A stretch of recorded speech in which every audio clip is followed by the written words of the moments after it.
Oh, I forgot to write down my chit chat. I had something. Chit chat? That's too bad. Do you have anything to talk about? Like in the beginning part of the episode? Yes, our 10-minute chit chat session before we get into what's going on. I have no idea. Ooh, my abdomen hurts. That's probably not good. I guess we could talk about your sickness. Come on, get down with the sickness. Mm-hmm. Welcome to Namely 90s. Wow. The podcast that takes you back to the time before smartphones, Google, and Y2K. Join your hosts as they relive the pop culture that shaped a generation and the parts that many people wish they could forget. Listen in to the conversation about how the decade defined those who spent their childhood there and how it shaped them as adults. So, turn down the grunge and dial up the internet. Let's get started. It's time for Namely 90s. That's right. You're listening to Namely 90s. My name's Andrew, and over there is Brandon. That's me. You can find us online at namely90s.com or on Twitter and Instagram at namely90s with a 90s.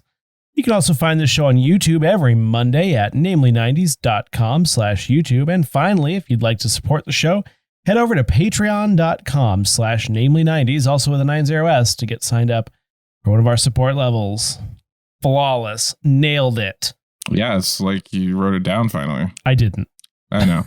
After 95 episodes, plus or minus, I've finally done it correctly once. You know, you'd think I would just help you out and just write it down in the notes that I sent you, but I don't. Well, if I randomly double over and fall out of frame, it's because my abdomen hurts for no good reason. Well, other than I did eat Totino's pizza rolls and taquitos for lunch. I wouldn't call that no reason. I thought you said you had that for dinner. Dinner. I meant to say dinner. But have you ever eaten so much that you just you're like, yep, this is it. Look at me. I regularly do that. That's fair. That's fair. I mean, there's a new Nashville hot chicken restaurant that opened up in nearby. Not great, by the way. No. But I tried them out, and I was like, I gotta try 2 dishes so I can have a good idea of like the spice level and all that. Even though everyone was like saying, "Oh, the chicken's cold and the heat's not like that bad. You need to go like top level if you're gonna feel anything at all." So, being the chicken that I was like, I'll take a medium loaded fries and a hot chicken sandwich, and the chicken sandwich was like should have been a medium, and the medium had no heat whatsoever. My point being, I ate both of those at the same time in like the 10-minute block before I started streaming, and for the entire stream I felt like I was going to die. Well, the other thing about like Nashville hot chicken, sometimes the traditional one, it's like served on white bread with a pickle, and I'm just like, God, you're so trashy. Like, use a bun. They had like a brioche, or I don't even think it was like a brioche bun, but they had a bun of some sort that was better than white bread by a half. But, a half. Yeah. Well, so like traditionally, if you just get the chicken, it's served with the bread. But if you get it as a chicken sandwich, you brioche bun. You do a little toasty with the pickle, and I've been pretty underwhelmed by Nashville hot chicken. You have to go to a good one. Like you have to go to a major city. So like nowhere we live. Right. And the one I had, I actually think I had it in Nashville or near Nashville. And it just doesn't have much flavor. I thought it had more of like, I thought it was going to have more of like a robust flavor. And whatever one I had was pretty bland. Did you go to a good place to get the chicken? I don't know. It's Nashville. Yeah, but like, I mean, if we went to go get like sushi in Seattle, like there's a difference between me taking you to like a bluefin with the little carts that go around and like a fucking good sushi place. Or like even when you came here for sushi, we were supposed to go to the good place, and we went to Then we went to the bad place, and then I almost vomited in the bathroom. It wasn't bad. I would take That used to be when I was in college. That would be like where I would take first dates. That's why we went there. That's why we went there. After knowing each other for 30 years, it was time for a first. Yeah. But I forgot to start the stupid timer again. And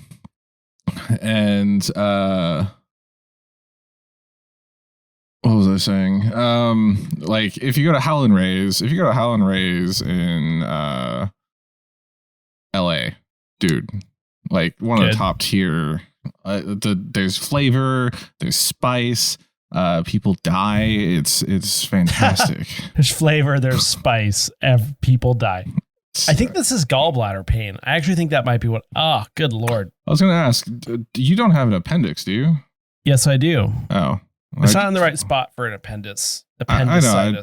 I for some reason, I thought you had your appendix out. That was my brother. He nearly died.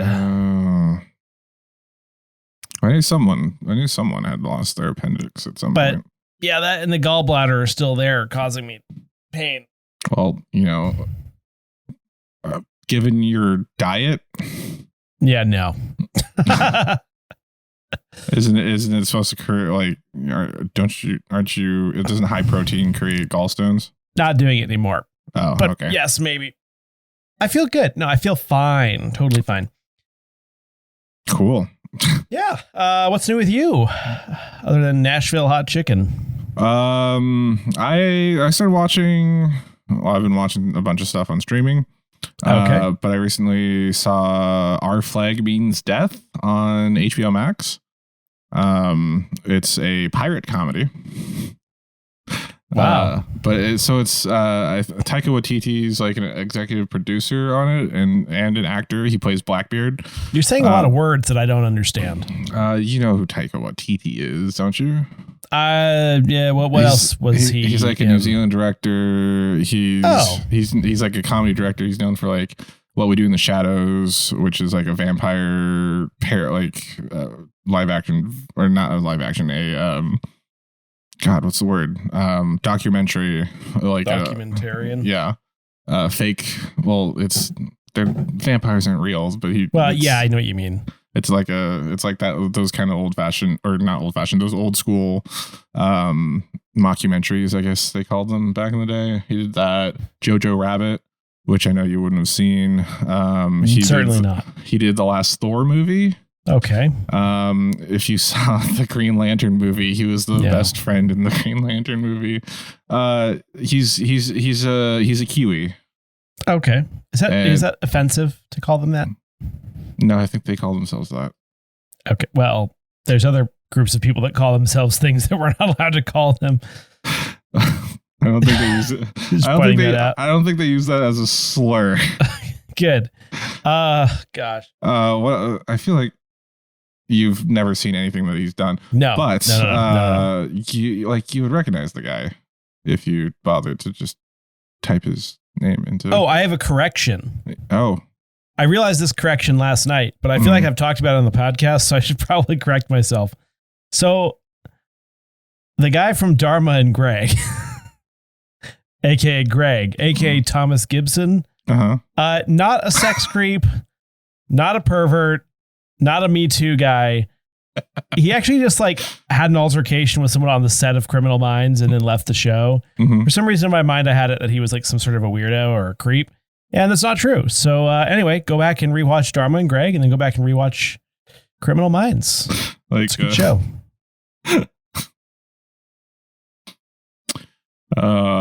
Well, good thing. Listen, it's important to be able to admit when you're wrong. Good thing you got to that before we got slapped with. Is it slander? If it's slander is the verbal version. So that would libel. Be correct.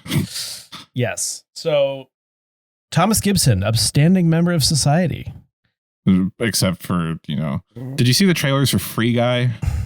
I'm familiar with it. The Ryan Reynolds movie. Ryan Reynolds. He's the crazy boss. Taika Waititi. Okay, nope. Oh. That guy. How do you spell that? Taika space Waititi. No, still don't know who that is. Okay. I thought I might. But. He's funny. I don't know if he'd be your humor, but he's funny. Anyway, it's a comedy about like this gentleman pirate. It's actually kind of based. It is based off of two real pirates and their time together. But it's what? Oh, it's obviously a comedy. But it has some heart to it, and like.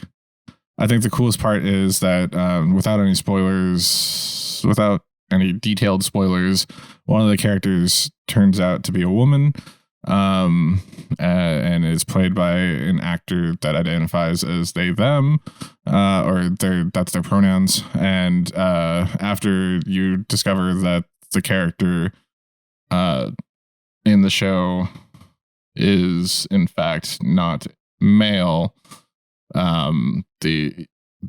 as the show progresses, everyone else just refers to this character as they, them, which I thought was pretty cool and progressive. You don't really see that on television right now.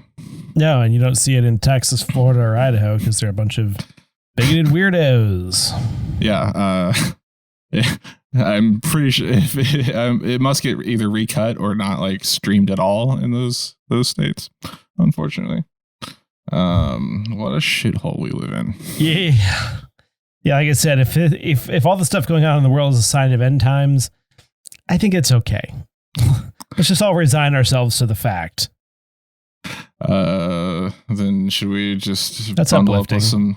Bundle up with some nostalgia as we let's think back to a perfect time in our society, aka the 1990s. Yes, when heterophobia was a punchline, or homophobia was a punchline. Wow.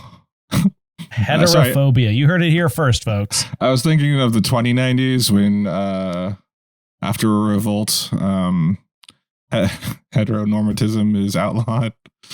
I think we should go through the 90s. The episode outline here.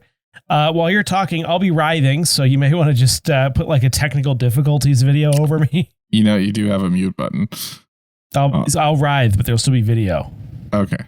So oh no. Why don't you tell us what was going on in March of 1990? So travel back with me, listeners, if you will, to April of 1990. Andrew's in actual pain right now. On the 2nd, and if you want to see that pain, join us at namely90s.com/YouTube. We only need 74 more subscribers before we can have a custom URL so that I can just say youtube.com/namely90s. On the 2nd, Greyhound bus goes on strike. That's our national transnational pan-national, transnational. That's our national trans bus line. What? Didn't say it that way. Also on the 2nd, Luke Combs is born. I wrote that you know who Luke Combs is, so I didn't write anything else. I do. I don't like a lot of the modern country. Mm-hmm. I certainly don't like him, but he covered a Brooks and Dunn song with Brooks and Dunn, and it was pretty good. So I'm okay with that. You know, that's like only a country thing. Can I say to have the original people that did the song to then come back and do the cover with you? Like you're unable to do it yourself. Well, Brooks and Dunn released an album called Reboot, and they brought other acts on each of some of their most popular songs to do like a combined track. It was kind of cool. Well, I'm just saying, like, if you look back, Bob Dylan has a song called Girl from the North Country, and the better version is him doing it as a duet with Johnny Cash on Johnny Cash's variety show. No, exactly. I mean, I would say these were not better versions. They were actually, in many cases, worse, but kind of fun. Old Town Road is now a rap done with Lil Nas X. That's horrifying. That you had to bring Billy Ray Cyrus back on for. Horrifying. Catchier than the original.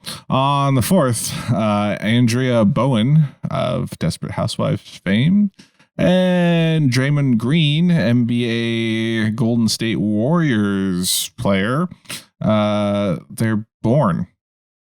Wow. Andrea Bowen must have been one of the children in Desperate Housewives. And Draymond Green is a name that sounds familiar. On the 8th, the Nintendo World Championships are held at the Fair Parks Automobile automobile building in Dallas, Texas, kickstarting a 29-city tour over the next year. Do you know anything about the Nintendo World Championship, Andrew? I'm sorry, should I just let you write in No, pain? I do not. No, I do not know anything about that. Well, you're going to learn today. On I'm the gonna 11th, learn. Lithuania declares its independence. On the 12th, the LA Raiders announced their return to Oakland. That's National Football League. On the 17th, Hosier is born. He does that Take Me to Church song. You familiar with that one? You can just shake your head and I'll let them know. Yes, I know. Take Me to Church. Okay. I was hoping you did because I've never heard it. On the 19th, the first World Ice Hockey Tournament for women is held. 19th of April of 1990. Oh, that's not too bad. On the 20th, the LA Lakers retire Kareem Abdul-Jabbar's number 33. Also on the 20th, Gloria Estefan fractures her spine when a truck hit her tour bus near Scranton, Pennsylvania. Dear Lord. Yes. On the 23rd, Eugenie Ingenue, Princess of Wales, is born. Daughter of Prince Pedo and Sarah Ferguson. That is not his name. I'm sorry, Prince Andrew? Okay, there it is. So you want your name associated with the pedophile prince? No. Alleged pedophile prince. Allegedly, like Thomas Gibson of Dharma and... No, I'm kidding. That was the correct prince, right? There's a couple of them, I think. I thought it was just Prince. Oh, you thought it was the artist formerly named Prince. Although then he was currently named Prince, I believe. Yes, he was Prince of Wales. On the 28th, British YouTuber Zoella and actress Laura Harrier from Spider-Man 3 or Spider-Man number 3, number 1 are born. She played the girlfriend in Spider-Man number 3, number 1. That's Spider-Man Homecoming. Andrew is seriously writhing in pain, so hit that subscribe button while you're over on our YouTube channel at naming90s.com/YouTube. Get us to 100 subscribers. We have everything else for the vanity URL, which just it would help us out. Dange, if you're listening, por favor. On the 30th, radio host Rush Limbaugh makes headlines when he guest hosts the Pat Sajak Show on CBS, a daytime talk show. And in a departure from its regular format, he enters the audience to give a response about the veto of a bill in Idaho that would have restricted abortion. This is straight from Wikipedia. Directly after announcing that the bill was vetoed, Limbaugh went to the first woman who stood up and was cheering the loudest. The woman denounced Limbaugh's anti-abortion statements earlier in the show. After a verbal confrontation with the angry woman in the audience, followed by an angry man shouting, Limbaugh addresses the camera and stated that he went into the audience in an attempt to show the viewing public that there was an underlying prejudice against him. Due to heckling, Limbaugh decides to conduct his interview with Sidney Biddle Barrows in another studio. After a commercial break, Limbaugh attempts to address the topic of affirmative action, but was heckled again by several male audience members wearing ACT UP t-shirts.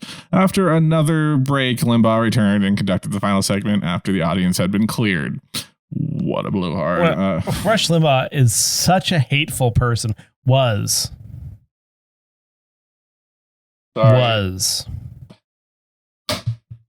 Oh. Rip. Oh, did he? Oh, yeah, I've already died. Yeah. Rip to the least, Rush Limbaugh. Yeah. Your reign of hateful terror against, other people is has finally been passed done. on. Yeah. Yeah. Oh, boy. In TV ending in April of 1990, March of 1990. Did I say April? I said August, then I said April. We're doing the March episode. March of 1990. I'm so sorry, everyone. Definitely March. Yep. Yeah. On the 9th, The Brady's End, which we mentioned in a previous episode. On the 12th, Mama's Family. On the 14th, ending is Alf. Do you remember Alf? I know who Alf is, but I don't remember seeing Alf. I never watched Alf. I remember his episodes on the Happy Days. On the 26th, The Babysitter's Club. And then in the box office, March of 1990. On the 2nd, The Hunt for Red October. On the 9th, we have The Handmaid's Tale. Handmaid's Tale. Okay. The Handmaid's Tale. Yes, the Hulu series was once a movie. Also on the 9th, House Party featuring Kid and Play. And those are two people, Andrew. On the 9th, Joe versus the Volcano, starring Tom Hanks and Meg Ryan. It's a rom-com. On the 16th, Lord of the Flies. On the 23rd, Pretty Woman. On the 30th, volleyball classic Sideout, as well as Teenage Mutant Ninja Turtles. And in the Billboard charts, number 1 for March 1990. For the first 3 weeks, we have Escapade by Janet Jackson. And for the last 2, we have Black Velvet by Alana Miles. I like Alana Black Miles. Velvet. It's a good song. Really? I don't think I recognized it. Did you play it? I did. Wow. Okay. Maybe I did recognize it. And for the 4th week of March 1990, number 4, we have Rome by the B-52s. Number 9, Keep It Together by Madonna. Number 10, Get Up Before the Night Is Over by Technotronic. Number 12, Don't Want to Fall in Love by Jane Child. I wrote that the song is the title. I wrote this 2 weeks ago. I can't remember what the song is. Number 18, Just a Friend by Biz Markie, Rip to the Max Biz Markie. Number 19, Sacrifice by Elton John. Number 21, Dangerous by Roxette. Number 22, Opposites Attract by Paula Abdul with the Wild Pair. Andrew? I only know it from the Family Guy reference where Peter says, and I'm dressed like a cat. Yes. Number 23, Whole Wide World by Amy Lorraine. Amy Lorraine. I recognize that one. Number 24, I Want to Be Rich by Calloway. I want money, lots and lots of money. Yes. Do you remember that song? Nope. Is it the one that's like, I want to be rich? I don't know. Why didn't I listen to these before we started? And now let's toss it across the pond to our friends from the UK, Gaz and Dange of the Insanely Dangerous Retro Podshow for the UK headlines from March of 1990. Good evening. Here are your headlines from the UK in March 1990. The Duke and Duchess of York's second daughter, Princess Eugenia of York, is born. Dub Be Good to Me hits the UK number 1. Born on the 4th of July hits the UK cinemas. Great stuff. Thanks, Dange.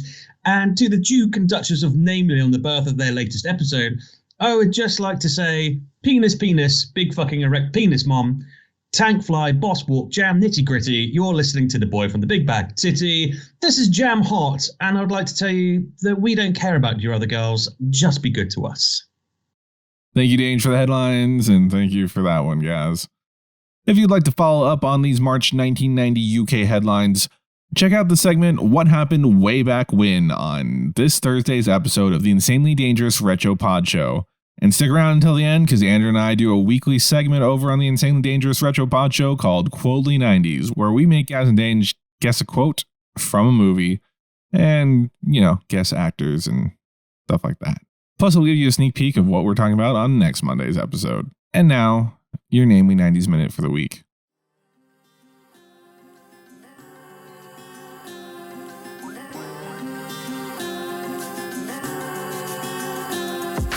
Welcome back to our mid-episode break, Namely 90s Minute. Every week we look back at a culturally relevant show, movie, or piece of pop culture that probably helps stoke the algorithm. This week, in honor of Morbius finally making its way to theaters, we're taking a look back at the episode of Spider-Man the Animated Series from 1994 titled Morbius.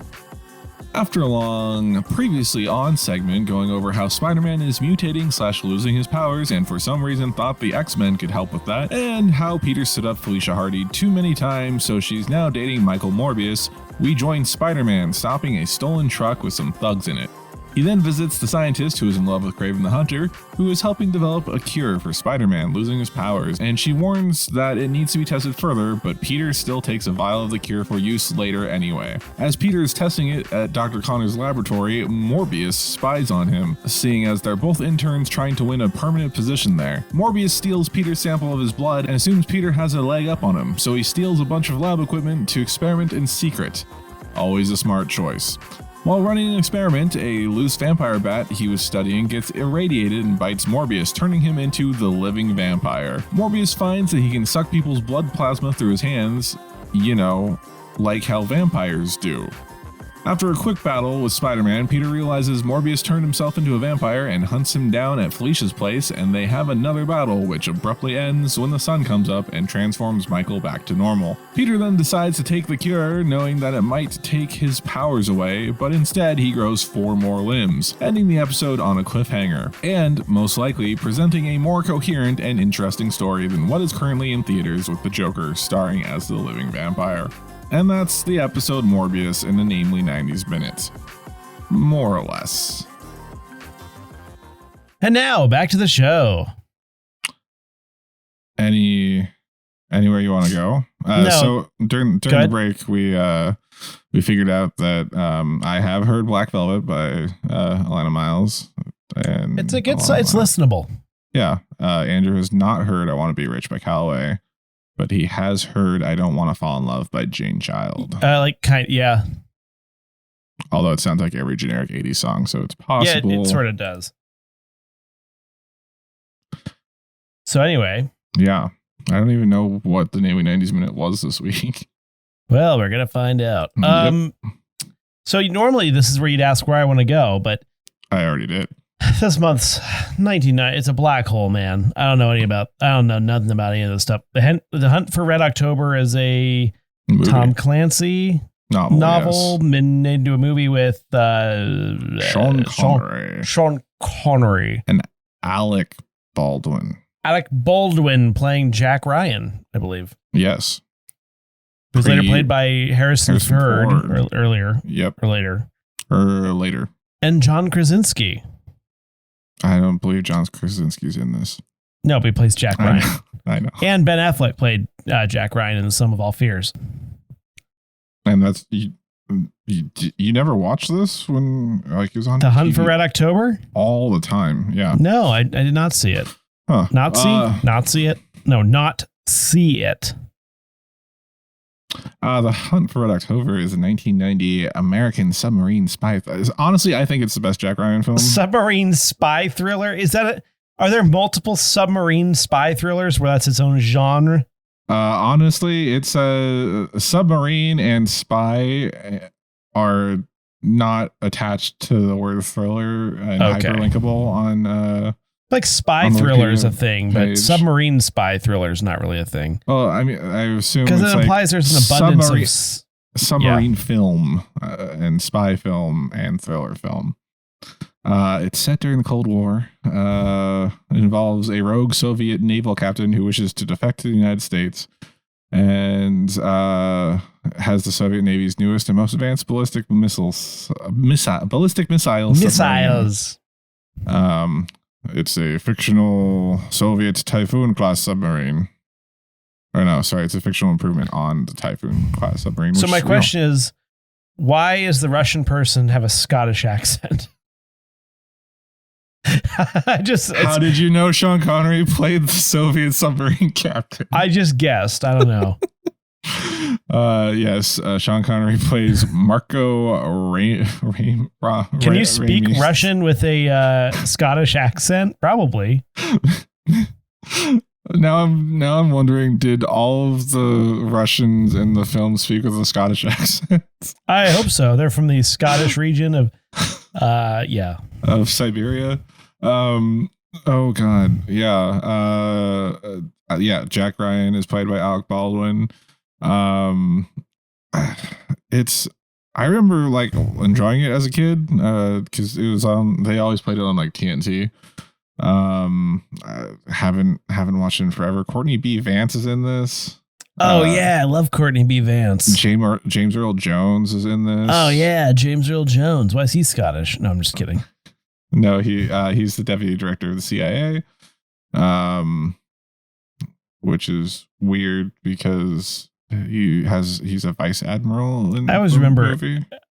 Courtney B. Vance's ADA Carver and Law and Order: Criminal Intent. Right. And he was also in that The People versus O.J. Simpson thing.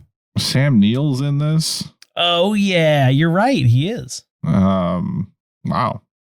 I should actually probably watch this movie, honestly. Yeah. It's I think out of everything that I've suggested to you, you'd actually enjoy this. Which is why I'm not. Tim Curry's in this. What? Wow. I don't know. I liked it. I don't like. I don't remember. I probably watched it most between the ages of 5 and 7, which is really the demographic they're going for. Oh yeah, if you think about it, especially edited into a letterbox format on the television. Gates McFadden from Star Trek, she is in this as well. She plays Jack Ryan's wife. What? That's crazy. I don't even remember moments where it's not on a submarine. But yeah, it was something special. I think there was it was the 20th it was the 20th biggest weekend of all time and the biggest non-summer, non-Thanksgiving weekend box office weekend to date, which is from 1990. A lot of semen in that movie. Mm-hmm. Just all over the place. White. Predominantly white semen. Wow, this is the kind of highbrow comedy you've come to know and love from Namely 90s with a 90s. Speaking of homoeroticism, Sideout is a... doesn't even go to the Wikipedia page on it. Is a movie from 1990 featuring Thomas C. Howell and Peter Horton. Wow, what a credit! Do you not know who's Thomas C. Howell? Nope. Or sorry, C. Thomas Howell, not the other way around. Red Dawn. Did you know the Red Dawn, the new version, was set in my little town of Spokane? Yes, I thought you said that on an episode. Did I? Has nothing to do with the actual city of Spokane, but you know. Well, because the original one was like in Montana, wasn't it? Colorado. Oh. But yeah. My question is, why would the North Koreans invade Spokane? Why would the Russians invade Maybe Colorado? There was like a important military base there. I don't know. Oh, Cheyenne. Yeah, Cheyenne, Wyoming is where the like NORAD is at. Which Cheyenne is Mountain. Not in Colorado, apparently. Why did I think it was Colorado? I don't know. Maybe Stargate lied to me. Anyway, North Koreans. That doesn't make any sense. Yeah, it really doesn't. Well, isn't there like a drug cartel? No, it's a war movie. No, but I'm just saying, like, maybe it's related to the Mexican drug cartel. Sure. Or did you watch it? I haven't seen it. I can't. It's got one of the Hemsworths, I think. Yes, the lesser Hemsworth. There's three now. So is the lesser and then the leastest. Ouch. I didn't assign leastest to any of them. But yeah, Sideout. So there's a story behind this. Do you remember Mervyn's? Yes, I remember Mervyn's. That would be for those of you that don't know, Mervyn's is a department store. Oh, you know where I'm going with this? There was a brand called Sideout. Yes, there was a brand called Sideout. They had Hawaiian shirts and like geckos on their shirts. Yeah, you had Sideout stuff. I had a lot of Sideout stuff. So when I saw a movie called Sideout in HBO or something, this must be excellent. Yes. It wasn't. It was not, but I watched it a few times. If you ever watched Top Gun and you thought to yourself, man, I really just wish there was just a whole movie where it's just the volleyball scene with a bunch of shirtless dudes. Now I have to ask. I think from now on we should use the movie Leprechaun as a barometer. Better or worse than Leprechaun? It's better. I would say better than Leprechaun by a degree. Leprechaun 10, Sideout. He just jumps up in the air and does like crazy ass flips and stuff. If Leprechaun had started, like if the franchise had started in the 80s, I'm sure at some point there would have been a moment where the Leprechaun played volleyball. Leprechaun rollerblades. I mean, he does skate in the first one, roller skate. That's true. Which was 90s. It was the pinnacle time for the rollerblade movies. It's like a 6 skate grab and then grind down a rail. Mm-hmm. I'm not surprised. I would be surprised if that showed up in a later Leprechaun movie. We need to do our research.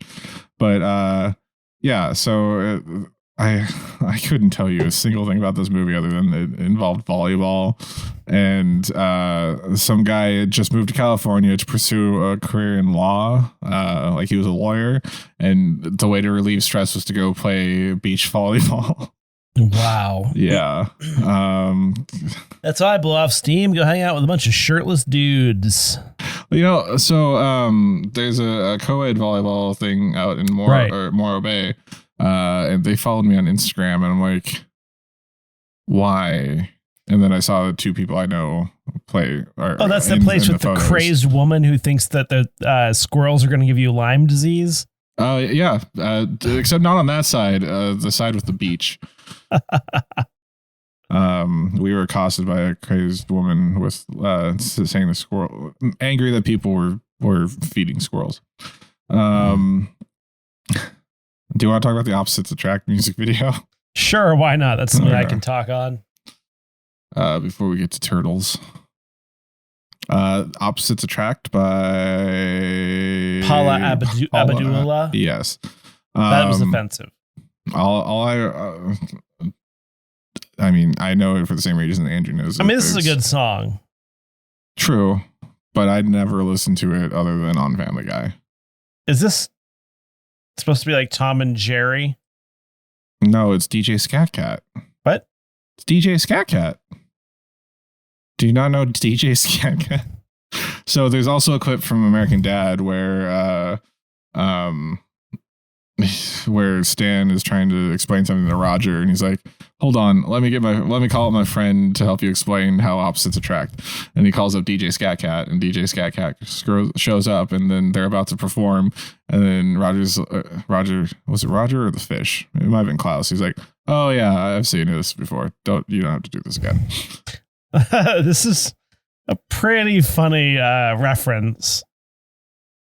So it's in one of the episodes with Peter's dad. He's Brian and Peter's dad are talking, and he's like, you know the old adage, opposites attract, and then it cuts away to it's just so spectacularly random that it makes me laugh. And almost funnier when you don't know what the music video is, because it's like rooted in some level of reality. Because it's Paula Abdul dancing it's just around. Like, wow, this is outrageous. Peter's dressed up as a cat. I'm just like a cat. Peter's funny.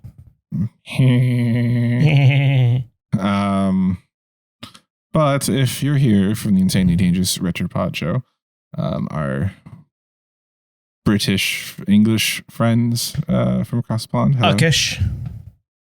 What? Uckish. UK-ish. Got it.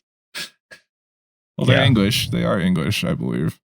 One of them lives on the Isle of Man. Is that I bet they right? don't know how to speak it. Oh, burn. I didn't say I'm just that. kidding. I didn't say that.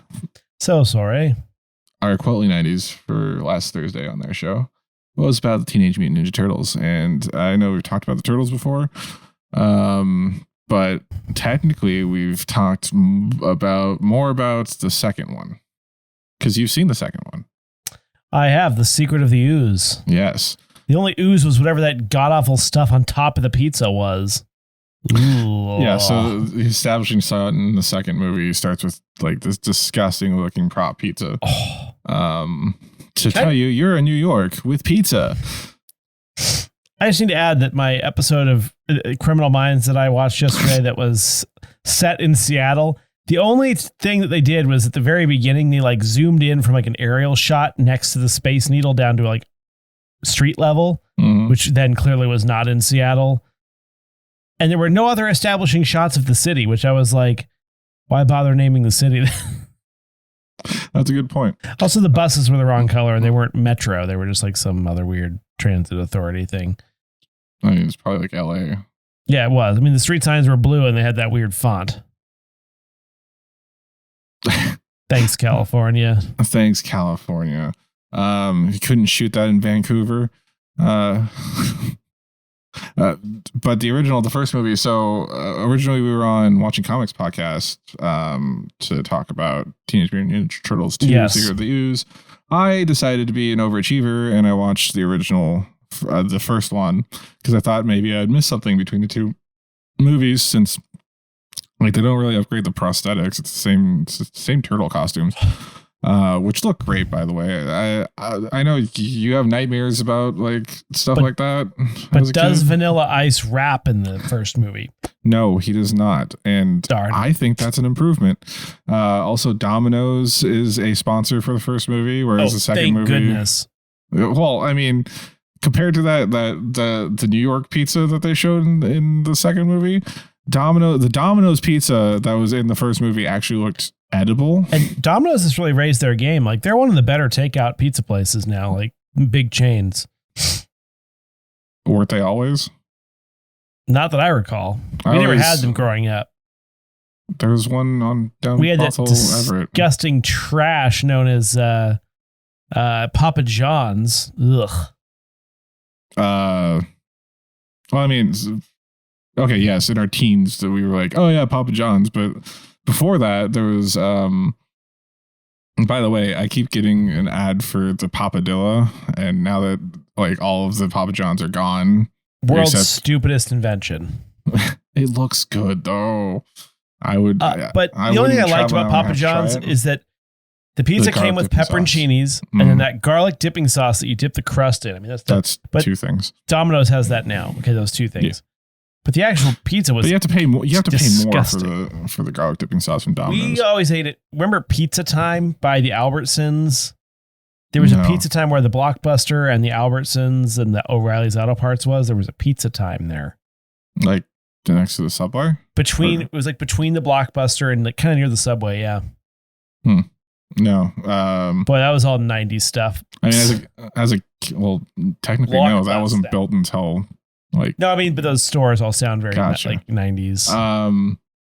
Blockbuster. Well, so I remember there was a Domino's by where your parents used to take your car to get the shop down on Bothell Everett and 180th. Yes. Yeah. Mm-hmm. Yep. Quality foreign auto. There was a Domino's in that shopping center right next door that we would always go and grab Domino's from. It used to be like takeout only, like the new current Domino's are. But I remember back in the day, we would go to the Pizza Hut, 132nd. Oh yeah, the Pizza Hut over by the Taco Time. Yes, Taco Time, the Ivers, or no, Skippers. It was Skippers. Yeah, that 4-way. I believe the Skippers is now a Starbucks. Really? Because it was Skippers and it was Long John Silver's and it was something else and then it became a Skippers again. And now it's probably gone. Thank you for everyone who didn't live within a 5-mile radius of us for putting. Thanks for bearing with us. Teenage Mutant Ninja Turtles, good movie. It was dark. It was better. It was better than the second one, in my opinion, because it was darker. It wasn't like, because the second one, Andrew, you saw the second one. It was like, Vanilla Ice. Oh, two giant like mutant things that aren't Bebop and Rocksteady, and it was just like they were farting and like they were baby children, and it's like they made the second one dumber, yet the audience for it is like aging up. I guess there was only like a year between the first two, And then I've told the story before. The third one, which is notoriously bad, like worse than the other two, set in like feudal Japan.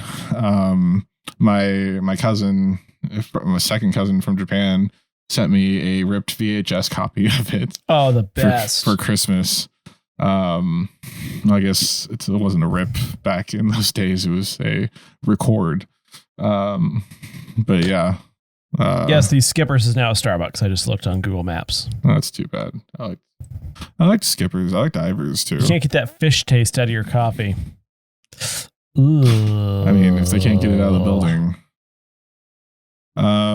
That's it for this week's edition. Namely 90s.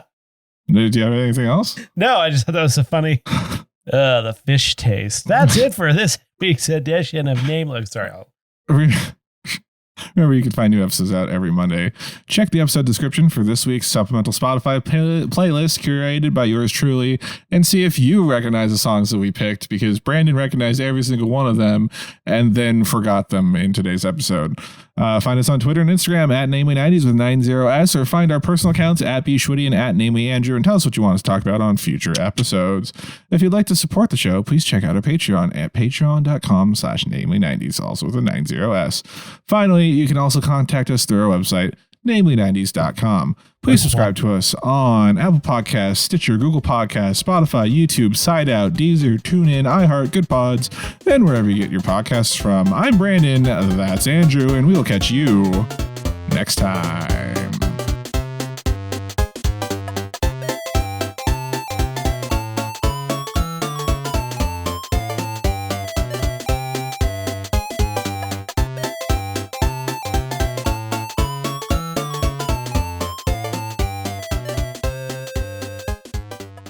Every time you say side out, I think you're going to say side boob.